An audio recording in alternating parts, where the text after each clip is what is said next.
when we talk about overburdening sole, this is what we mean. So as you can see, that bit there, the outside, the lateral claw, is so much higher than the inside, which is the medial claw here. So let's get trimming it, and I am pretty confident we're going to see a sole ulcer right up in here.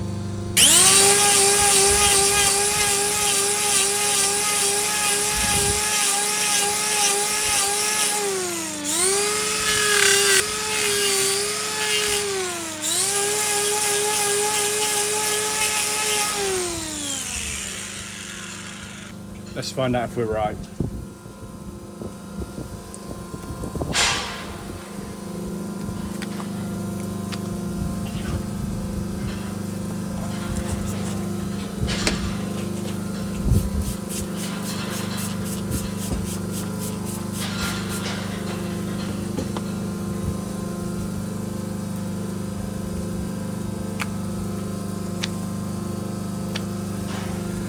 And right there is a sole ulcer. So we're going to bobby bond on a block.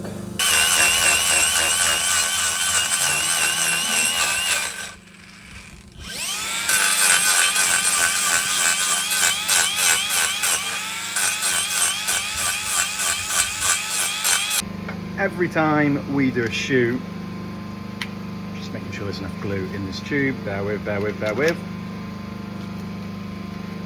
So every time we do a shoe, we have to change one of these tips.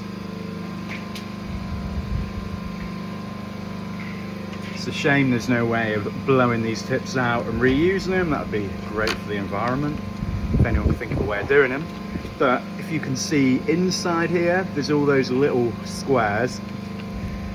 Now these tubes have two different parts. It's called a two-part glue.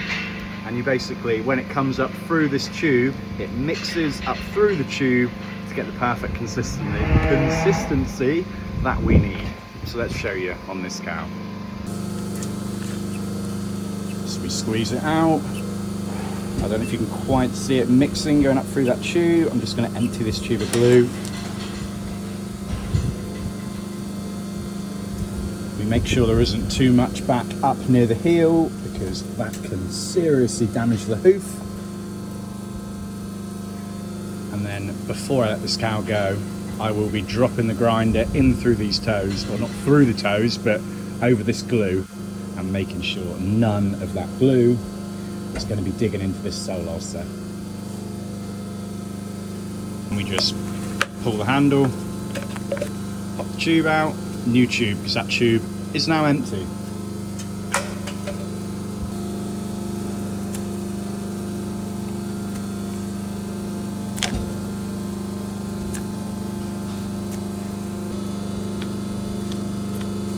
Can you guys see this dark patch here? So that dark patch, not that one there is just pigment. Like you see, the cows, they're black and white. That there is just black and white pigment, just like the colour of the animal. But this here is all loose, detached horn. So we should just be able to run our knife under it, and as you can see, that is all coming away.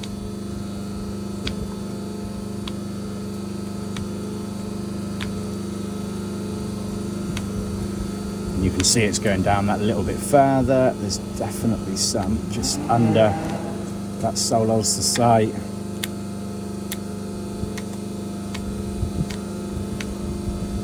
The aim is to leave as much healthy horn as we possibly can, but we need to remove all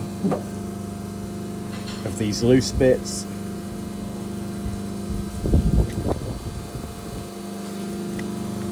Because this gal needs to heal up, and to heal up, she can't have any loose bits of horn around this sole ulcer. So I'm just going to clean that up. That is definitely a bit of horn.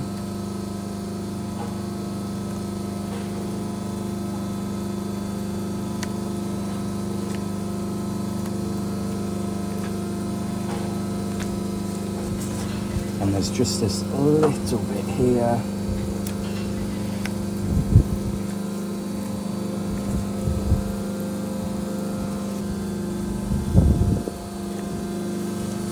And that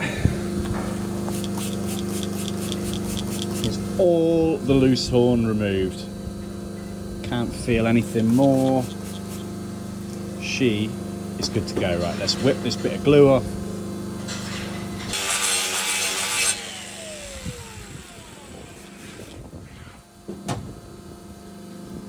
We're going to spray her with a little bit of iodine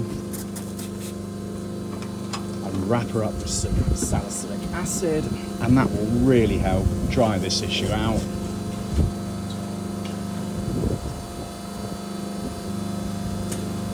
And then we will see how this gal walks out of the chute, how comfortable she looks. I think she's going to look pretty good. She also had a dermatitis on the other side of her hoof. I don't know if you can quite see the red bandage down there.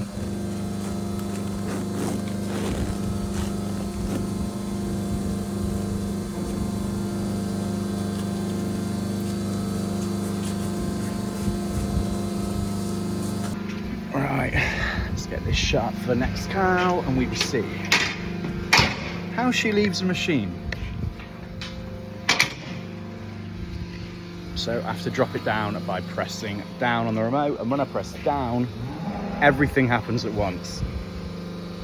So by pressing down, the belly band comes down, those kick plates come down, which are just like a safety feature basically to stop me getting hurt. And now let's see her leave.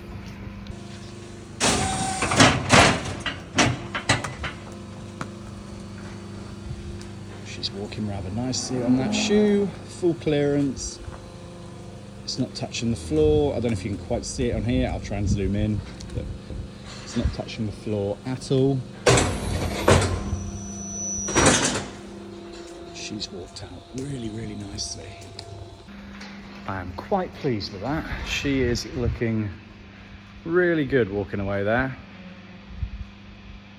Can't quite see it. Oh, I love it when cows walk out so much better than they walk in. Right, on to the next cow. I've got about 10 more left here. Done about 20.